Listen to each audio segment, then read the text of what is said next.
हमारा सृष्टा परमेश्वर, जिसने जब हमारी सृष्टि की तो उसका उद्देश्य केवल सृष्टि नहीं था, परंतु परमेश्वर उसमें अपना परिवार चाहता था। इसीलिए तो जैसे पक्षी अपने बच्चों के लिए घोंसला बनाता है, वैसे ही उसने अपनी संतानों के रूप में हमारी रचना की। तभी तो परमेश्वर ने कहा, आओ हम मनुष्य को अपने स्वरूप और समानता में बनाएं। उसने मिट्टी के पिंड में से अपने हाथों से हमें स्वरूप दिया, लेकिन परमेश्वर रचित मनुष्य ने इस भेद को नहीं समझा।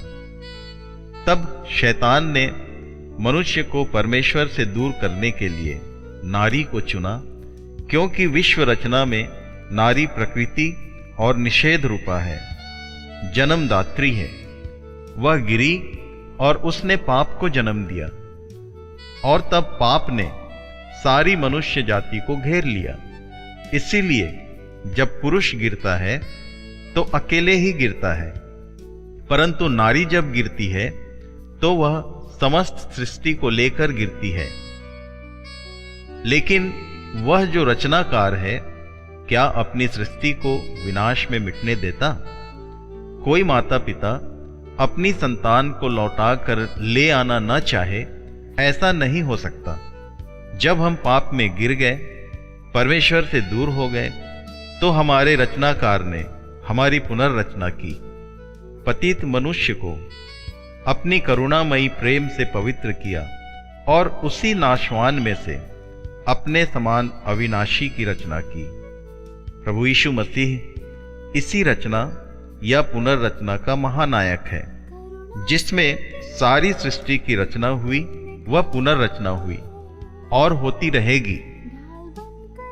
इसीलिए वचन कहता है कि अब जो मसीह यीशु में है, उन पर दंड की आज्ञा नहीं, परंतु वे मृत्यु से पार होकर जीवन में प्रवेश करेंगे। इन प्रस्तुत संदेशों में मनुष्य की रचना व पुनर्रचना के भेद को स्पष्ट करते हुए पंडित धर्म प्रकाश शर्मा ने नया जीवन के बाइबल सम्मत दृष्टिकोण को प्रस्तुत किया है।